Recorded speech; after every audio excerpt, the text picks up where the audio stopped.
Puji Tuhan, Shalom. Selamat malam. Sebelum mendengarkan firman Tuhan, boleh senggol kanan kiri katakan, ojo turu lo ya. Ya, jangan tidur ya. Puji Tuhan. Ya, malam hari ini saya mau menyampaikan satu pengajaran yang penting bagi gereja kita. Kita adalah gereja Pantai Kosta, kita mengandalkan kuasa Roh Kudus, sehingga saya mau sampaikan tentang fungsi-fungsi bahasa roh. Saya adalah pengkhotbah, tipikal pengkhotbah yang tidak pakai PowerPoint. Saya senang untuk saya ngobrol dengan saudara, saya khotbah dengan saudara, dan saudara bisa memperhatikan, bisa mendengarkan apa yang saya sampaikan. Yang pertama, Bapak Ibu Saudara, saya mau sampaikan penting. Saudara kalau main sosial media, jangan cuma ngelihat followersnya banyak aja ya. Karena saya melihat ada satu, ini orang berseliweran di YouTube, di sosial media, mengakunya pendeta, tapi ternyata sesat ya. Dia universalisme. Keselamatan hanya di dalam Yesus, tidak ada di tempat yang lain, tidak ada di jalan yang lain, hanya di dalam Yesus. Jadi kalau saudara bilang keselamatan bisa didapat tidak melalui percaya Yesus, bisa melalui perbuatan baik, sudah pasti saya katakan itu tidak sesuai dengan firman Tuhan. Karena firman Tuhan katakan bahwa keselamatan hanya di dalam Yesus saja. Yang percaya katakan amin. Haleluya, puji Tuhan. Bapak Ibu Saudara, kita mengenal ada namanya dua baptisan. Yang pertama adalah baptisan selam. Baptisan selam itu artinya adalah identitas kita yang baru. Kita menjadi ciptaan yang baru. Jadi itu adalah baptisan selam. Ketika saudara percaya Yesus, maka langkah pertamanya saudara dibaptis. Supaya saudara menunjukkan bahwa saya percaya Yesus, saya menjadi ciptaan yang baru. Saudara masuk ke dalam air, saudara keluar dari air. Kita mengambil baptisan selam. Kenapa? Karena Tuhan Yesus juga dibaptis selam di Sungai Yordan. Jadi ketika masuk ke dalam air, keluar menjadi ciptaan yang baru. Maknanya dosa-dosa yang lama, kehidupan yang lama kita kubur, dan kita keluar mau hidup di dalam Tuhan, dan mau dipimpin oleh Roh Kudus. Yang percaya katakan amin. Nah yang kedua, kita percaya juga yang namanya baptisan Roh Kudus. Nah malam hari ini saya akan mengadakan baptisan Roh Kudus bagi pelayan Tuhan, bagi jemaat Tuhan yang mau dipenuhi Roh Kudus dan mau dipimpin Roh Kudus. Nanti saya akan jelaskan apa tanda dipenuhi dan apa tanda dipimpin Roh Kudus. Nah sekarang, baptisan Roh Kudus itu bicara tentang otoritas. Ketika saudara dibaptis dengan Roh Kudus, saudara penuh dengan Roh Kudus, saudara dipimpin dengan Roh Kudus, maka ada tanda-tandanya. Salah satunya adalah karunia-karunia Roh Kudus. Dan juga ketika saudara dipenuhi Roh Kudus, tandanya adalah berbahasa yang baru, yaitu adalah bahasa roh atau bahasa lidah. Kalau kita dipimpin Roh Kudus, maka tandanya adalah buah roh. Buah roh itu bukan 9 buah roh, tapi satu buah dengan 9 rasa. Saya kasih contoh. Buah jeruk itu di situ ada asam, ada manis, ya, ada berbagai rasa di dalam buah jeruk, tapi buah jeruknya satu, tapi ada 9 rasa. Begitu juga dengan buah roh. Kalau saudara baca dalam bahasa Inggrisnya, the fruit of the Holy Spirit, bukan the fruits. Artinya satu buah dengan 9 rasa, dan kita bisa dapat 9 rasa itu. Kasih sukacita, damai sejahtera, kesabaran, kemurahan, kebaikan, kesetiaan, kelemah lembutan, penguasaan diri, ada 9 rasa. Ada 9 juga karunia Roh Kudus. Jadi saya ulangi lagi, baptisan selam itu identitas. Kalau saudara belum baptis, segera daftar di Pak, tapi saya nunggu saya sempurna dulu Pak, saya ini berdosa. Loh, justru saudara perlu bertobat dan saudara perlu dibaptis. Saudara sampai mati manusia nggak bisa sempurna. Kalau saudara nunggu sempurna, berarti saudara sempurna dengan kekuatan saudara, betul? Nggak bisa. Saudara harus mau disempurnakan. Ini yang saya sayangkan. Banyak jemaat Tuhan yang lahir dari keluarga Kristen, baptisnya nunda-nunda. Tetapi ketika saya menginjil dan ketemu orang yang bukan percaya Yesus, detik itu juga dia langsung minta dibaptis. Loh, kenapa yang lahir dari keluarga Kristen nunda-nunda? Nunggu sampai ini, nunggu sampai itu. Saya bertemu dengan orang tua yang sejak anaknya remaja sudah mau dibaptis tapi dilarang. Jangan dulu Pak. Loh, saudara, anak Anda mau dimuridkan Tuhan Yesus kok malah nggak boleh, tapi dimuridkan gadget, dimuridkan YouTube, dimuridkan TikTok kok boleh? Loh, hati-hati saudara, sekarang zaman sosial media, anak generasi sekarang itu melihat sosial media sebagai kebenaran yang mutlak. Bukan saudara, kebenaran yang mutlak itu bukan sosial media. Banyak daripada ketika kita melihat sosial media, kita anggap benar, padahal itu hoax. Jadi saya sudah sampaikan, namanya universalisme. Orang bisa selamat tanpa percaya Yesus, yang penting dia hidup baik. Oh, sesat itu saudara, sesat sekali. Karena firman Tuhan katakan, di bawah kolong langit tidak ada juru selamat selain Yesus, dan Yesus hanya juru selamat yang bisa bawa kita ke surga. Kisah para Rasul menyatakan itu. Di Yohanes pun dikatakan Yesus satu-satunya jalan kebenaran dan hidup. Gak ada melalui cara yang lain. Apalagi perbuatan baik menyelamatkan. Kata siapa? Perbuatan baik adalah tanda kita percaya Yesus. Perbuatan baik adalah buah kita percaya Yesus. Jadi saudara kalau percaya Yesus selalu kepingin nolong orang, selalu kepingin mengasihi orang, itu tandanya. Bukan perbuatan baik membawa saudara ke sorga. Kalau Anda merasa perbuatan baik bisa membawa ke sorga, sia-sialah Yesus mati di atas kayu salib. Karena karya salib Kristus itu karya yang sempurna untuk menyelamatkan kita, orang-orang percaya. Yang percaya katakan amin. Mari sama-sama kita melihat hari ini, mohon maaf akan banyak ayat. Karena saya perlu kasih pondasi kepada saudara, supaya saudara ngerti, apa sih bahasa roh itu? Mari kita lihat di Matius 3 ayat yang 11. Yohanes berkata, aku membaptis kamu dengan air sebagai tanda pertobatan, identitas baru.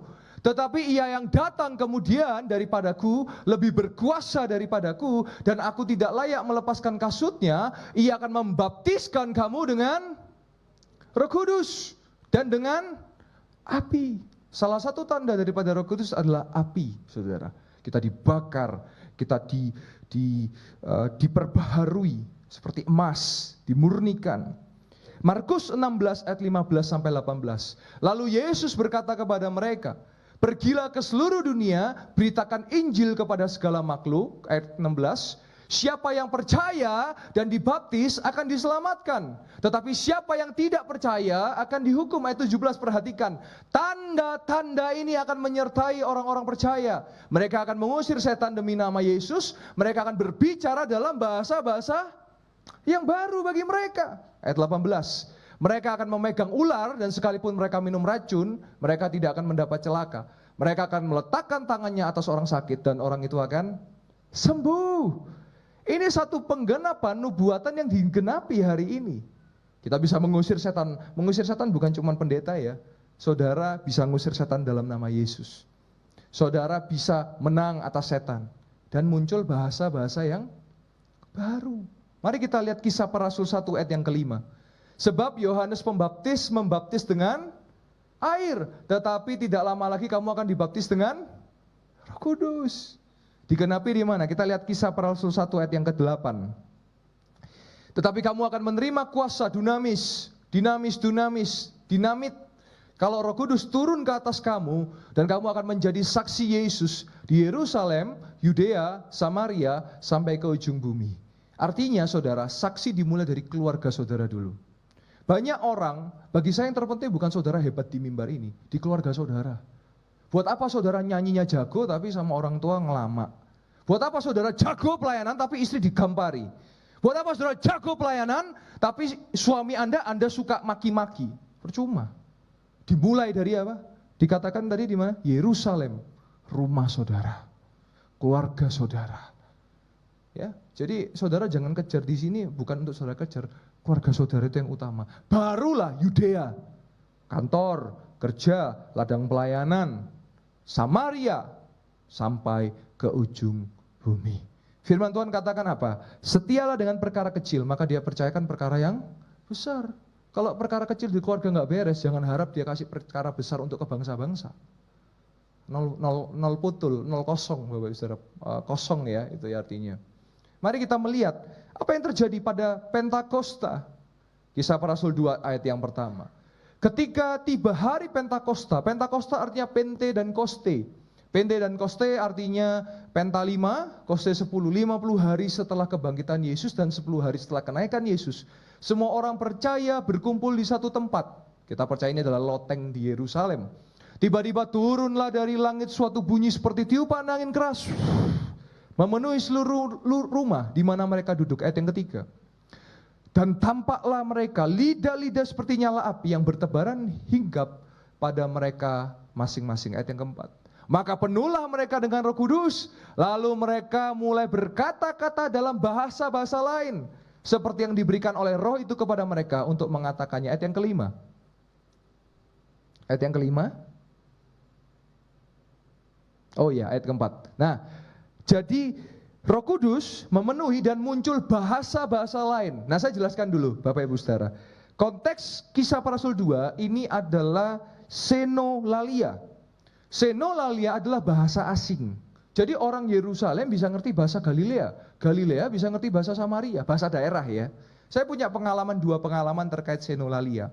Yang pertama, waktu saya masih tinggal dengan Bapak Gembala, saya tidur di rumah Bapak Gembala, kamar kami connecting Bapak Ibu Saudara. Nah, setiap beliau jam 2, jam 3 pagi sudah bangun, doa dan berbahasa roh. Itu saya pernah dengar bisa bahasa Mandarin, bisa bahasa Jepang, padahal saya tahu beliau nggak bisa bahasa Mandarin, bahasa Jepang. Artinya bahasa-bahasa asing.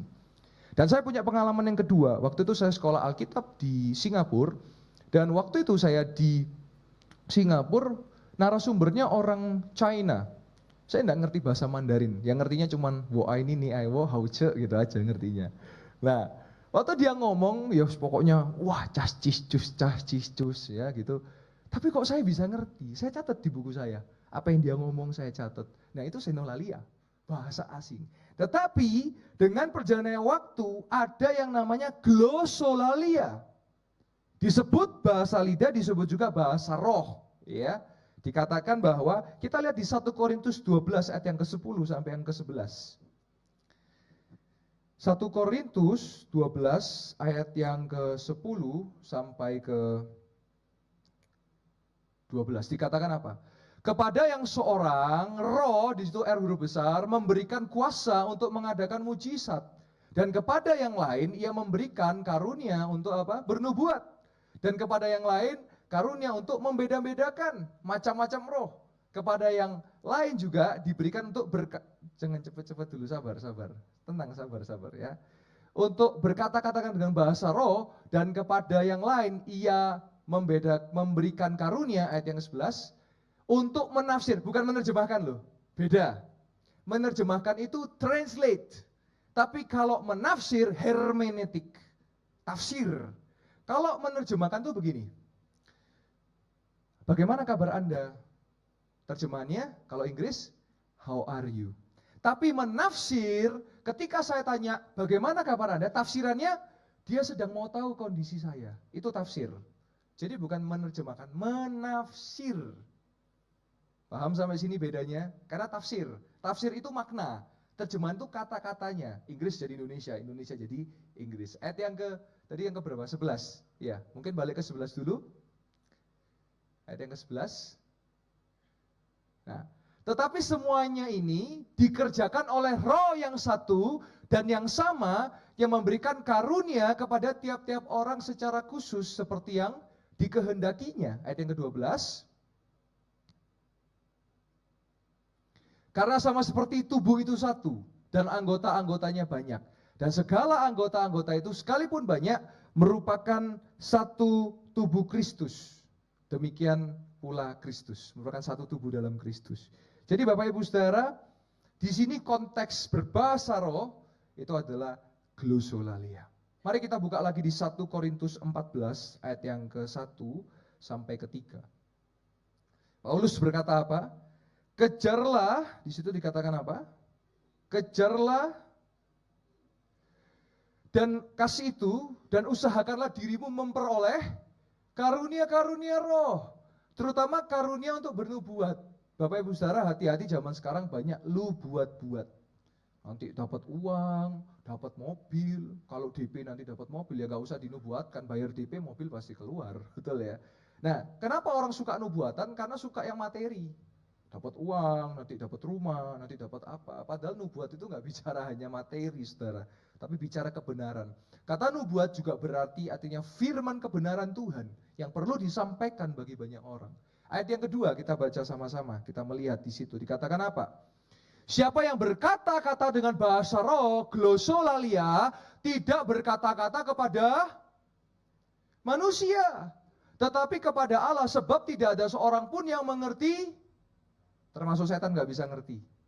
Oleh roh ia mengucapkan hal-hal yang rahasia, ayat 3. Tetapi siapa yang bernubuat, ia berkata-kata kepada manusia, ia membangun, menasehati dan menghibur. Bapak Ibu Saudara, dalam konteks ini kita tahu bahwa bahasa roh ini sangat penting dalam kehidupan orang percaya. Itu bukan sekedar lalala lili lalilelo sikile gitu, atau misalnya sandal lawas waya tuku sandal baru, enggak. Lebih dari itu. Mungkin ada yang palsu, ya, di mana-mana pasti ada yang asli, ada yang palsu, betul? Tapi saudara, kalau saudara tahu yang asli, saudara bisa bedakan yang palsu. Sama. Kalau saudara baca firman, saudara nanti akan tahu bahwa pengkhotbah itu sesat atau tidak, pengkhotbah itu bidat atau tidak. Kalau saudara baca firman. Kalau saudara gak baca firman, saudara cuma ngelihat karena followersnya banyak, karena dia ganteng, karena dia cantik, padahal pengajarannya sesat, tersesatlah saudara. Karena ini akhir zaman. Dan akhir zaman berkata apa? Akan muncul pengajar-pengajar palsu, akan muncul nabi-nabi palsu. Tapi bersyukurlah saudara, Gereja Betani Ustaya Malang, kita tetap setia kepada pengajaran yang benar, kita tetap setia kepada Alkitab, dan ini waktunya kita untuk kita belajar lebih dalam tentang firman Tuhan. Ini waktunya saudara-saudara boleh menikmati mujizat, ya itu bonus. Saudara bisa menikmati berkat Tuhan, ya itu bonus. Tapi terlebih penting saudara harus mengerti kebenaran, yaitu firman Allah, yaitu Injil Allah yang menjadi kekuatan bagi setiap kita. Haleluya. Tadi di Markus 16, saudara tadi sudah saya bukakan. Ketika disebut, mungkin dibuka lagi Markus 16 ayat 17 sebelum kita akan masuk kepada fungsi-fungsi. Dikatakan tanda-tanda ini yaitu berbahasa yang baru. Silakan saudara baca bahasa aslinya menggunakan bahasa glossolalia yang dimana digenapi. Dan kita adalah kontinuitas. Artinya kita percaya apa yang terjadi pada zaman Rasul, apa yang bekerja pada zaman Rasul, itu juga bekerja sampai hari ini. Karena Roh Kudus yang sama dari ribuan tahun yang lalu, bekerja yang sama dengan cara yang ajaib pada hari yang percaya katakan amin.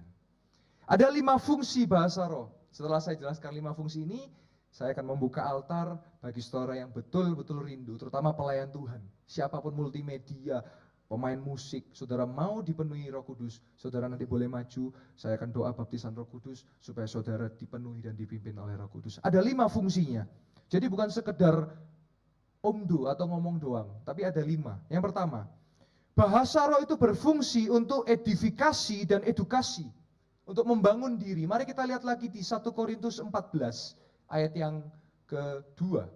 1 Korintus 4 ayat yang kedua, dikatakan, siapa yang berkata-kata dengan bahasa roh tidak berkata-kata kepada manusia, tetapi kepada Allah. Sebab tidak ada seorang pun yang mengerti bahasanya. Ya, roh ia mengucapkan hal yang rahasia. Ayatnya kembali ke ayat yang 1, boleh? Kembali ke ayat yang 1. Ayat yang ketiga. Nah, saya cek dulu ya.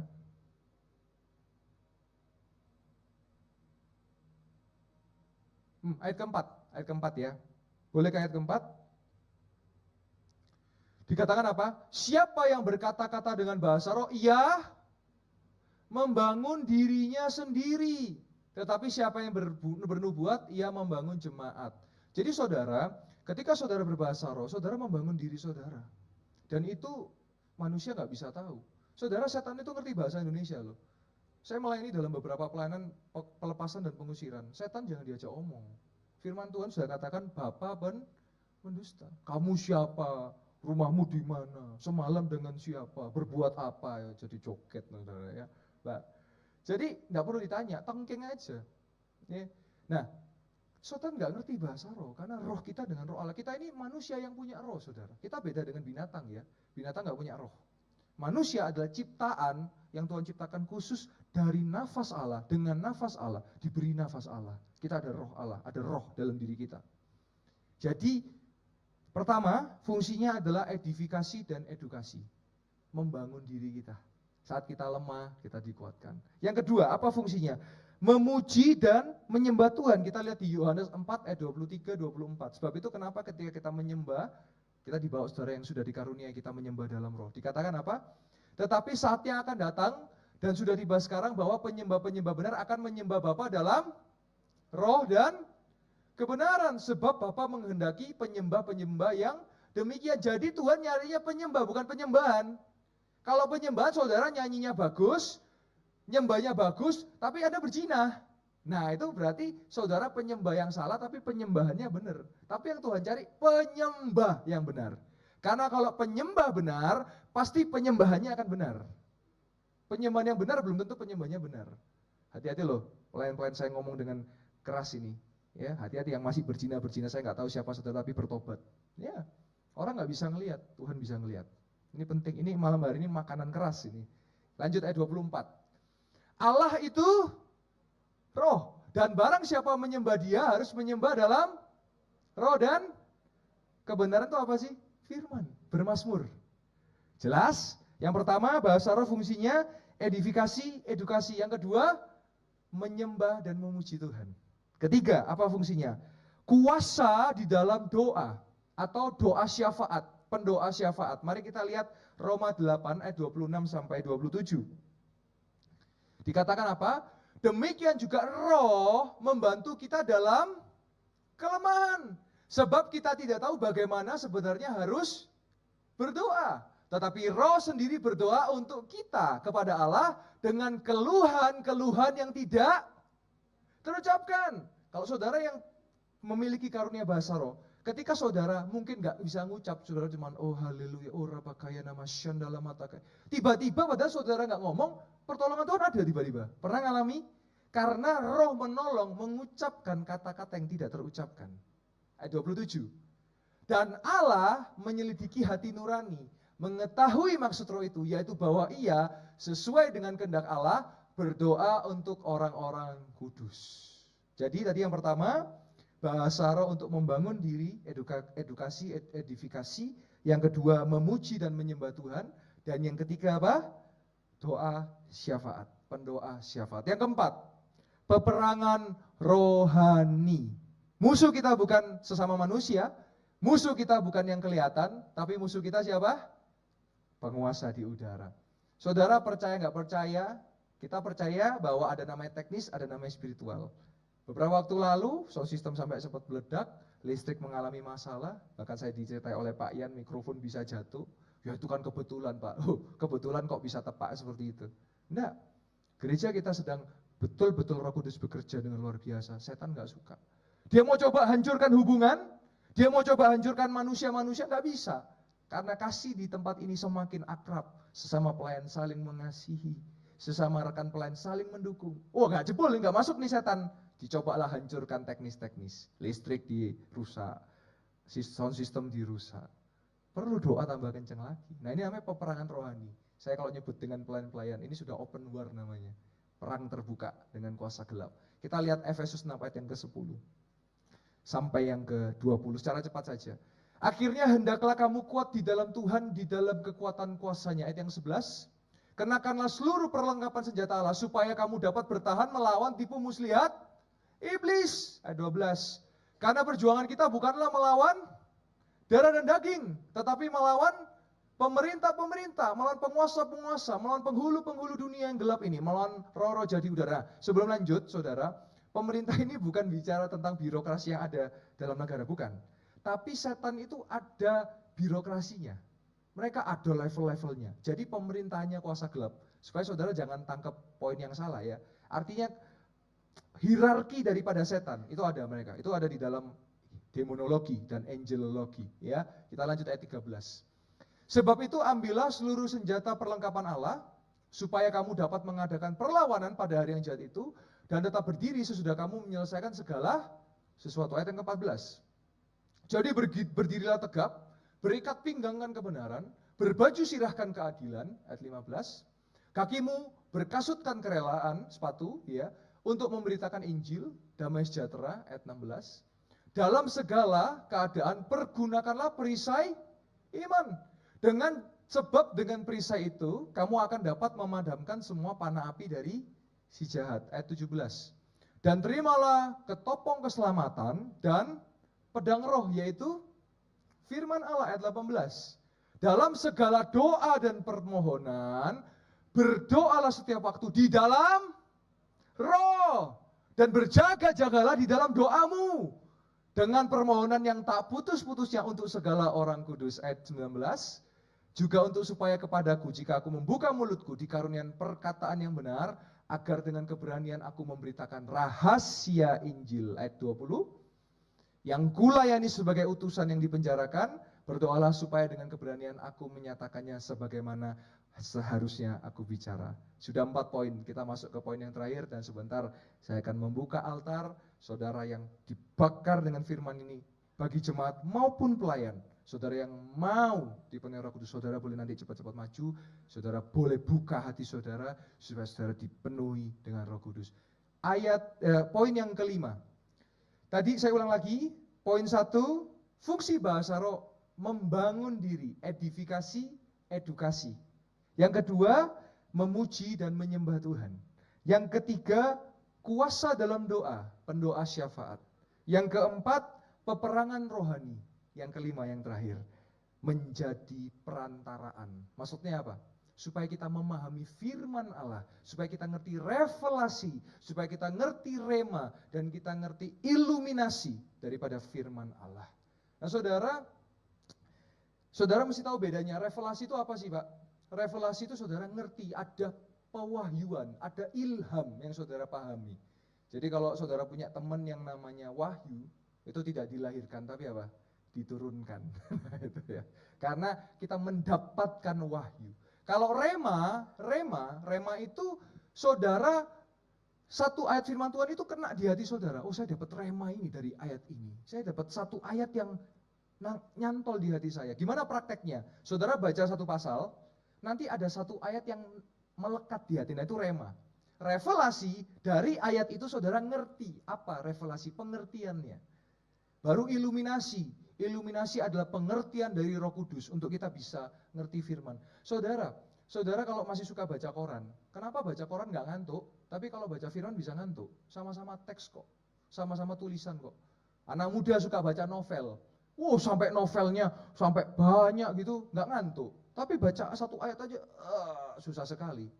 Karena untuk baca firman, saudara butuh kekuatan Roh Kudus. Karena untuk baca firman, saudara butuh iluminasi daripada Roh Kudus. Mari kita lihat ayat kesukaan kita semua. Ayat terakhir, udah mau selesai Bapak Ibu ya. Yohanes 14 ayat 26 sampai 27. Tetapi penghibur, yaitu Roh Kudus, Parakletos, yang akan diutus oleh Bapa dalam nama Yesus, dialah yang akan mengajarkan dan akan mengingatkan semua yang telah Yesus katakan kepada murid-muridnya dan kepada semua kita. Ayat 27 yang terakhir, damai sejahtera-Ku tinggalkan bagimu, damai sejahtera-Ku berikan bagimu, dan apa yang Ku berikan tidak seperti yang diberikan oleh, janganlah gelisah dan, oh haleluya saudara. Saudara, kita butuh Roh Kudus. Di sini ada yang saudara setiap hari ngalami masalah, tapi saudara kayaknya kok tetap bisa bertahan ya. Ya karena Roh Kudus. Saudara ngelihat fakta realita, ya. Bagaimana saudara mungkin difitnah, bagaimana mungkin saudara mungkin dijahati, dimaki, dipisuhi bahkan, atau mungkin dipukul atau dijahati. Tapi saudara nggak gentar dan nggak gelisah, karena ada Roh Kudus yang menjadi perantara bagi Allah kita. Dia adalah pribadi Allah itu sendiri. Dia menjadi perantaraan untuk menguatkan kita. Sekali lagi saya ulangi, ada 5 poin penting tentang bahasa roh. 1, membangun diri kita. Edifikasi, edukasi. Yang kedua, yaitu memuji dan menyembah Tuhan. Yang ketiga, kuasa dalam doa, pendoa syafaat. Dan yang keempat, peperangan rohani. Sebab musuh kita bukan manusia, musuh kita adalah iblis. Dan yang kelima, menjadi perantaraan. Saya boleh mengundang worship leader dan pemain musik naik ke mimbar. Bapak Ibu Saudara, sebentar saya akan membuka altar, baik pelayan maupun jemaat yang rindu sungguh-sungguh. Saya percaya firman ini melekat di hati saudara. Firman ini membakar hati saudara. Ketika nanti saudara maju, sekali lagi, tanda orang dipenuhi Roh Kudus adalah berbahasa roh. Karunia-karunia yang baru saudara terima. Maka saudara, nanti ketika maju, langsung saudara buka tangan saudara, tutup mata saudara, saudara angkat tangan, saudara langsung buka mulutnya, haleluya, haleluya, haleluya, haleluya. Saudara minta supaya dipenuhi. Nanti dia akan memenuhi saudara dan saudara akan berbahasa yang baru. Saya percaya betul. Dulu saya dipenuhi Roh Kudus, memperoleh bahasa yang baru waktu SMP, saudara. Waktu SMP saya pelayanan, dan waktu itu ada peraturan untuk melayani harus berbahasa roh. Di situ saya nggak menyalahkan peraturannya, di situ saya nggak protes, Tapi saya mau Tuhan penuhi saya. Saya ikut retreat. Saya ikut semua agenda gereja. Sampai suatu malam. Saya nggak dapat di retreat itu, saya nggak dapat, saudara. Tapi saya dapatnya di rumah ketika malam. Waktu itu saya masih SMP, saya ingat betul. Jam 12 malam, saya sujud di hadapan Tuhan. Tiba-tiba lidah saya tidak terkontrol, Bapak Ibu Saudara. Disitulah, waktu kelas 2 SMP, saya berbahasa yang baru. Kedua kalinya, ketika saya memutuskan menjadi hamba Tuhan. Karena Tuhan tahu, Tuhan panggil saya tahu, Tuhan panggil saya secara pribadi untuk melayani Tuhan, untuk mengabarkan kebenaran. Dan malam harinya ketika saya memutuskan, ya Tuhan, ini aku utuslah aku, Yesaya 6 ayat 8. Tiba-tiba saya rasakan manifestasi, saya berbahasa roh, and the rest is history. Itu kejadian 9 tahun yang lalu. Saya melihat hari ini perkara-perkara jahit terjadi. Karunia-karunia kesembuhan mujizat terjadi. Saya percaya bukan hanya pendeta, tapi dikatakan apa? Semua orang yang percaya kepadanya akan turun Roh Kudus. Dan ketika Roh Kudus turun, engkau akan dipenuhi dengan kuasa. Jadi bukan cuma pendeta yang berkuasa, semua umat, semua pelayan. Engkau dipenuhi Roh Kudus, engkau dipimpin Roh Kudus, engkau hidupnya akan berkuasa. Ya, tantangan gak semakin mudah, saudara. Ujian, saya punya tantangan ujian yang harus saya hadapi. Saudara juga punya sendiri. Tapi kita tantangannya beda, ujiannya beda. Tapi kita punya Tuhan, punya Allah yang sanggup menolong saudara dan saya. Mari hari betul-betul saudara, apa yang sudah saudara dengar, pengajaran yang kuat pada malam hari ini, pengajaran yang keras pada malam hari ini. Saya rindu gereja ini Tuhan pakai lebih dahsyat lagi, lebih luar biasa lagi. Sakit sembuh, terikat dilepaskan, terbelenggu dibebaskan, yang lemah dikuatkan.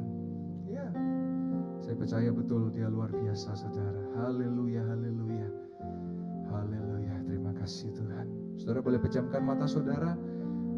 Mari kita masuk ke dalam hadirat Tuhan.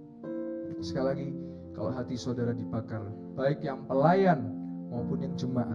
Kalau saudara belum dipenuhi Roh Kudus, jangan nunggu lama-lama. Oh nanti aja kan, akhir tahun aja. Enggak, sekarang waktunya. Jangan saudara dikejar, saudara yang ngejar. Saudara yang ngejar hadirat Tuhan, yang seperti saya lakukan. Saya rindu, saya minta. Dan firman Tuhan katakan apa? Setiap orang yang meminta, setiap orang yang mengetuk, dan setiap orang yang berseru, dia akan mendapatkannya. Saya percaya hari ini saudara akan mendapatkannya. Sebab ketika kita minta kepada Bapa Roh Kudus, dia akan memberikan Roh Kudus kepada kita. Dia akan memberikan kuasanya kepada kita. Kuasa yang dahsyat, kuasa yang ajaib.